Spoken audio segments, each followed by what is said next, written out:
Olá, eu sou Ana Cláudia Chandra, do Chandra Minutos Iluminados, e estou aqui novamente para compartilhar sabedoria de forma fácil, simples, para com todos. E hoje o programa, o assunto importante e relevante é a Bhagavad Gita.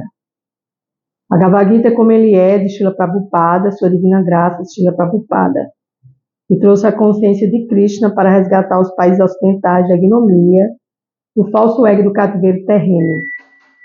Então, nesse processo, a gente vai compartilhando, nós vamos compartilhando conjuntamente. As pessoas que querem ouvir, elas terão acesso a esse vídeo e elas terão acesso a um novo conhecimento, ou um conhecimento já que se vem ouvindo há algum tempo, nesse processo de aprimoramento da nossa consciência. Porque a consciência é muito importante a gente aprimorar a nossa consciência, no sentido que a consciência, ela precisa ser imaculada, ou seja, ela precisa se limpar, né? E limpar das amarras do condicionamento material. Então, quanto mais eu tenho consciência, mais eu me limpo, eu limpo a minha consciência, eu limpo os meus modos de pensar, atrelado aos modos da natureza material, bondade, paixão e ignorância. Então, a Bhagavad Gita, ela vem como a vassoura transcendental, a vassoura universal, a grande vassoura de Deus, a vassoura iluminada de Deus, né? Porque temos que ter respeito ao nos relacionarmos com a Bhagavad Gita, no sentido de falar sobre ela e de expor alguns itens sobre a Bhagavad Gita. Nesse sentido, nós vamos trazendo essa informação divina, né, através da palavra do Supremo, compilada nestes versos, onde ele conversa com Arjuna, ou Arjuna, né, dentro da filosofia védica, da literatura védica, dos acharyas, dos grandes fundadores, os que vêm sobre o processo de realização espiritual dentro do Parampara, que é as escrituras que são passadas de mão em mãos, que são mãos autorizadas, mãos correlacionadas, no sentido de escrever, de ouvir, de compilar, de organizar, para chegar às nossas mãos. E nesse sentido, a Bhagavad Gita, ela traz esse caminho transcendental, esse caminho da tocha do conhecimento transcendental, né? Então, vou prestar minhas referências a Gurudeva, que é o mestre maior, que é o nosso Deus, nosso maior guru, nosso professor Gurudeva, o guru dos deuses, que é o próprio Krishna, a própria personalidade de Deus, e a Prabhupada, que é o que trouxe a consciência de Krishna, a alma pura que trouxe a consciência de Krishna para resgatar os países ocidentais da ignomia, do falso ego e do cativeiro terreno. Então, vamos lá. Om Agyanam Timirandasya Janana Shalakaya Chakshu Militanyena Tasmai Shri Guruve Namaha Om. Embora eu tenha nascido na mais escura região da ignorância, esse mundo material, o meu mestre espiritual, com a tocha do conhecimento transcendental, ilumina minha existência. A tal iluminação e ao tal conhecimento transcendental, que vem através dos mestres espirituais maiores, Gurudeva, Guru, Krishna e Prabhupada, eu presto minhas respeitosas reverências em todos os sentidos, de estar aqui com vocês, gravando esse vídeo e levando ele para as redes sociais, né? Então, estamos estudando o verso 11 da Bhagavad Gita como ela é. Hoje vamos para o verso 32. Estamos no capítulo 11, verso 32. Só aqui conjecturando de forma correta. Então, a Suprema Personalidade de Deus disse: eu sou o tempo. Então, olha só, Deus é o tempo, né? Eu sempre escuto esse mantra, tudo passa, né? Então, o que é que tudo passa? O tempo passa, nós passamos e tudo passa, tudo passará. Por quê? Porque quem coordena esse tempo é o próprio Deus. Então, eu sou o tempo, já disse Krishna, o grande destruidor dos mundos. E vim aqui para destruir todas as pessoas, excetuando vós, os Pandavas, todos os soldados aqui de ambos os grupos vão ser mortos. Então, por que esse verso se relaciona com a palavra da Suprema Personalidade de Deus? Se relaciona com o tempo que existe as grandes batalhas, existem as batalhas exteriores, existem as batalhas interiores. E dentro dessas batalhas interiores, nós temos que nos descobrir que somos alma, recordar a nossa memória, não descobrir, recordar a nossa memória que somos almas em corpos. E por isso mesmo, devemos nos esforçar, através das nossas batalhas diárias, para executar os serviços devocionais, ou seja, a evolução. Primeiramente, a consciência de Deus, recobrar essa consciência segura, evoluir através das nossas próprias ações, né? Então, quando Krishna diz que ele é o tempo que destrói tudo e todos, porque a gente nasce, cresce, se desenvolve, amadurece, adoece comumente, né? Porque são raras as almas que não deixam esse plano, são raras as almas que deixam esse plano de forma tranquila e pacífica. Geralmente a gente deixa esse plano com doença, né? E aí ele diz, todos vão um dia ter o mesmo destino que tiveram os soldados da Batalha de Kurukshetra, ou seja, todos vão ter que morrer, né? Então, Prabhupada, ele fala, embora soubesse que Krishna era seu amigo e a suprema personalidade de Deus, Arjuna estava perplexo com várias formas exibidas por Deus, por Krishna. E por isso perguntou então sobre a verdadeira missão de tal força devastadora. Qual é a missão desta força devastadora chamada tempo? Excluir tudo. O tempo exclui relacionamentos, exclui vivências, exclui até mesmo esse momento agora, porque eu estou nesse tempo de gravar esse vídeo. Daqui a pouco o tempo vai excluir, porque o tempo vai dar final a esse programa, né? E assim, como está escrito nos Vedas, na filosofia Veda, a filosofia mais antiga do planeta Terra, a verdade suprema destrói tudo, né? E aí ele diz, chegará o tempo em que o Supremo devorará todos os brahmanas, kshatriyas e todos os outros como se fosse uma refeição. Ou seja, isso é uma forma simbólica de falar aqui, né, no meu livro sagrado, com toda a reverência e todo o respeito.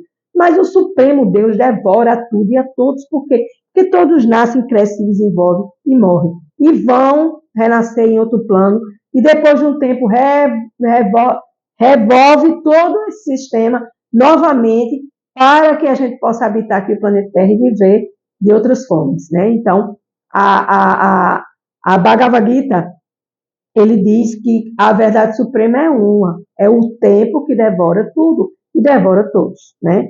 Então, por que Krishna falou isso para Arjuna, né? Porque Arjuna não era a favor da luta, da batalha de Kurukshetra, porque o Bhagavad Gita, ele se passa numa batalha de Kurukshetra, uma batalha na antiga Índia, né, entre os Pandavas e os Kurus, né, e Arjuna, ele conhecia tanto os dois lados, porque eram seus familiares, parentes, amigos, professores. E Arjuna, num certo momento, ele não quis lutar, disse, não vou lutar, porque não vou lutar contra isso, aquilo, outro, e começa a arrumar um monte de desculpa, que é como a gente faz para não querer lutar a nossa própria batalha de Kurukshetra interior. Né? E aí a gente se frustra, porque quando a gente não luta, a gente vem logo a frustração, né? E aqui o Senhor Krishna diz que mesmo que os outros não lutassem, todos eles haveriam de ser destruídos, pois era seu plano, porque a batalha teria que terminar, e com o tempo destruidor iria terminar a batalha, porque o tempo, ele é essa grande arma divina, é essa arma maior que nos traz essa conjectura, ou seja, esse pensamento conjecturado, direcionado para o ponto vital, que é a destruição de nossas vidas, no sentido pejorativo e simbólico de que todos vão morrer. Então, não há como escapar. O nascimento e a morte é certo. Agora, o que a gente faz entre si, essas duas plataformas, de nascer e morrer e renascer, isso vai levar conosco como uma batalha, como uma bagagem, não batalha, uma bagagem dentro dessa batalha. E a gente batalha e chega até um certo ponto, dali para frente vem outra batalha e por aí se vai, né? Então, a morte não poderia ser detida, mesmo que ele não lutasse, mesmo que a gente não queira lutar e evoluir na nossa vivência, nós vamos morrer. E aí vamos voltar para o mesmo ponto que não querer, onde paramos sem querer lutar. Se eu vou até o ponto 3 e eu paro, não quero mais lutar, novamente eu vou voltar e vou do 3 para lá.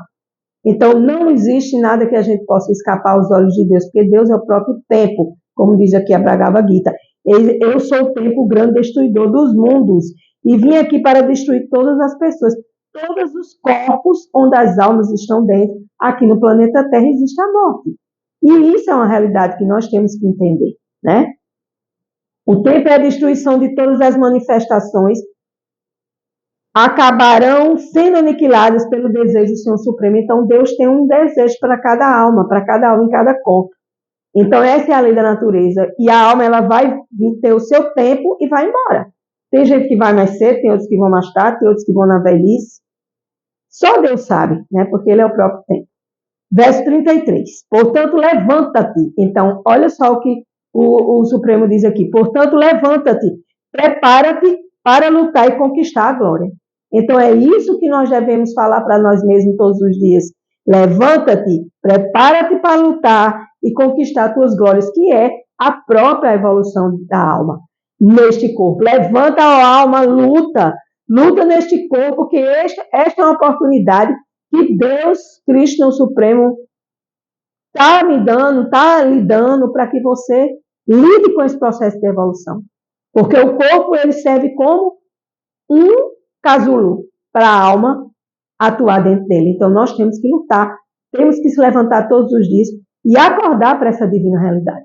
Essa realidade da luta, a luta existencial, a luta de nossa evolução, a luta da nossa consciência, a luta de entregar ao Supremo tudo aquilo que ele quer de nós. E nós ainda não entregamos, né? Então, ele diz, vence teus inimigos e desfruta um reino próspero. Isso é muito simbólico e profundo. Vence teus inimigos e desfruta de um reino próspero. Então, vencer os seus próprios inimigos, que são os marginais que não te deixam evoluir. Marginais no sentido de margear cada ponto dentro de nós. Então, as minhas dificuldades, a minha falta de evolução, minha falta de consciência, a minha falta de luta, a minha procrastinação, a minha preguiça, que me impede de ser melhor e me direcionar para Krishna e para o Supremo. Então, eu tenho que levantar, lutar, destruir meus inimigos interiores e construir um reino interior próximo. Então, cada um construindo um reino interior próspero, vai refletir na prosperidade do mundo externo, né? Então, por meu arranjo, o arranjo de Krishna, né? Ou seja, pelo meu processo, eles já estão mortos. E tu, ó Savyasati,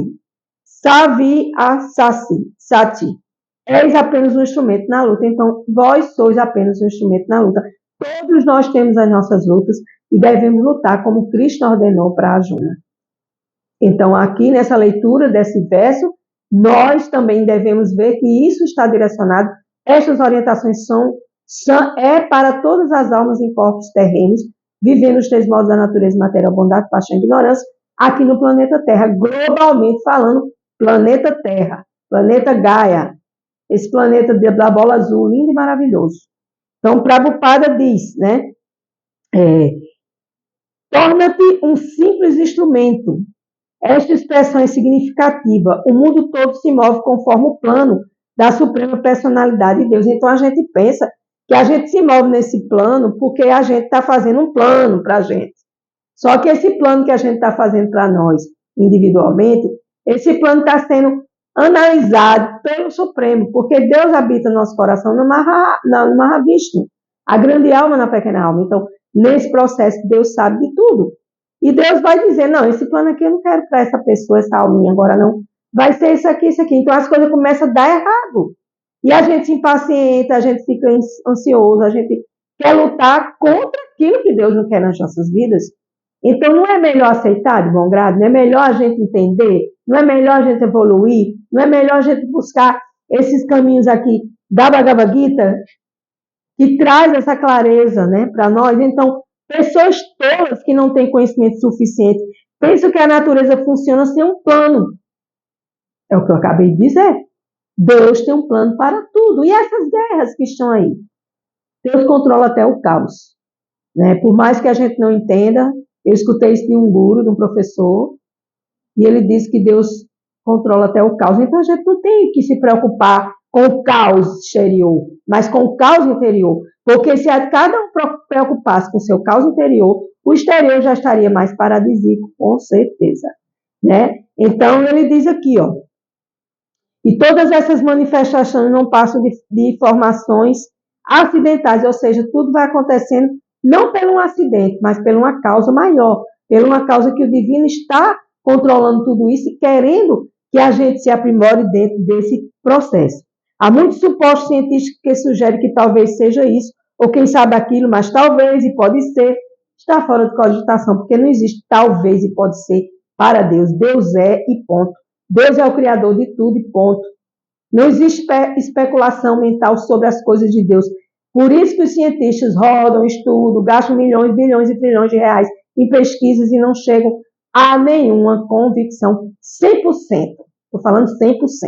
Porque 100% convicto é o Supremo, né? Então, qual é esse plano? Há um plano específico sendo executado neste mundo material. E qual é esse plano? Qual é esse plano? Você sabe qual é o plano que existe sendo executado neste mundo material? Essa manifestação cósmica é uma oportunidade para as almas condicionadas retornarem ao Supremo, retornarem ao lar. E quando tiverem a mentalidade dominadora, que faz com que tentem assenhorar, enquanto estiverem com a mentalidade dominadora, que faz com que tentem se assenhorar da natureza material, elas estarão condicionadas. Então, a partir do momento que você entende que você não tem poder sobre absolutamente nada, que o poder de Deus é em tudo e em todos os aspectos, em todos os planos de batalhas, de guerras, de catástrofes, de tudo. E aí você solta esse plano e você entrega a Deus. E aí Deus vai te mostrar basicamente o que você precisa fazer através da intuição, através do dia a dia, né? Fazendo, servindo, executando processos devocionais e buscando estar aqui nessa condição de entender que enquanto eu quero dominar a matéria, eu vou me condicionar cada vez mais. Então, se eu quero dominar pessoas, se eu quero dominar isso, aquilo, outro, eu vou estar me condicionando mais. E aí o resultado virá quando minha alma sair do corpo. Aí sim é que vai vir a grande batalha fora do corpo, que é a batalha do eu espiritual, do eu superior, em busca do eu supremo, né? E aí a gente perde tanto tempo aqui na Terra, olhando para as coisas materiais, querendo se assenhorar, como diz Prabhupada aqui, se assenhorar da natureza material, né? Mas qualquer um que possa compreender que o plano do Senhor Supremo é cultivar a consciência de Cristo é muito inteligente. Então, não tem plano, o único plano é eu ter consciência de Deus e retornar a Deus. E voltar a habitar os planos superiores e celestiais das camadas espirituais divinas dos céus espirituais. Ah, mas isso é muito complexo, é muito difícil. Não, isso é falta de estudo. Porque tudo tem um porquê, tudo tem um significado, tudo está conectado e tudo leva a um conhecimento maior, que é o conhecimento transcendental, o conhecimento fora da matéria, o conhecimento daquilo que não é material e sim transcendental. Então, a batalha de Kurukshetra foi travada segundo o plano divino. Então, existe tudo é plano divino, né? Arjuna se recusava a lutar, mas lhe foi dito que ele deveria fazer de acordo com o desejo do Senhor Supremo. Ou então, às vezes, a gente não quer fazer, mas Deus quer que a gente faça. Então, não adianta fugir, não adianta dormir, não adianta sonhar, não adianta ficar na ilusão, porque você vai ter que enfrentar a sua batalha de Kurukshetra. Então, assim, sendo feliz dessa forma, com essa consciência, quem está em plena consciência de Deus, de Krishna, dedica sua vida ao transcendental serviço ao Senhor Supremo, e isso é o plano do Senhor para cada alma, aqui e agora. Então, dentro desse processo, né, espiritual, o verso 34, ele traz nomenclaturas de personalidades que estiveram presentes nessa batalha de Kurukshetra, como, por exemplo, no verso 34, capítulo 11, Drona, Bhisma, Jayadratha, Karna e outros grandes guerreiros já foram destruídos por Deus. Portanto, mata-os e não fique perturbado, simplesmente luta e tu derrotarás teus inimigos de batalha. Então, às vezes a gente se preocupa tanto em... Ah, meu Deus, será que eu vou prejudicar fulano? Ah, meu Deus, o que é que está acontecendo? Que é isso, aquilo, outro. Quando Deus já tem tudo traçado e a gente só precisa ser fiel a Deus e executar o plano de Deus, mesmo que seja um plano que a gente não entende, seja inconcebível pela sabedoria humana, a gente tem que enfrentar o que Deus quer que a gente enfrente. Todos os planos são feitos pela Suprema Personalidade de Deus, mas Ele é tão bom e misericordioso para com nós, seus devotos, que quer que o mérito fique com os devotos que executa o seu plano e seu desejo. Por quê? Porque quando a gente faz o que Deus quer, o mérito é nosso e Deus fica satisfeito conosco. A vida deve funcionar de tal modo que todos hajam em consciência de Deus e busquem o mestre espiritual para lhe transmitir ensinamentos acerca da suprema personalidade de Deus. Um professor, um mestre, um guru. Por sua misericórdia, podemos compreender os planos e os planos dos devotos, que Deus e os devotos de Deus estão no mesmo nível, porque tudo é consciência de Deus. E que o Senhor assim quer, e todos devem seguir os planos e sair vitoriosos de suas lutas pelas suas existências. Então, o plano de Deus é que nós sejamos vitoriosos aqui e agora e enfrentemos nossas batalhas de curupichetas interiores e entenda que Deus é o tempo e que o tempo a tudo destrói, tudo passa, porque tudo é uma questão de tempo. Com gratidão, eu encerro mais um dia de Bhagavad Gita. Bom domingo para todos. Os trabalhos aqui estão sendo executados de 2 em 2 dias, para que dê um tempo para que as redes sociais tenham acesso a esse programa. Pela vontade de Deus, na minha intuição, assim seja, que eu possa estar contribuindo para passar uma clareza maior dentro da espiritualidade, essa espiritualidade simples e fácil de ser entendida. Com gratidão, eu encerro mais um dia. Gratidão.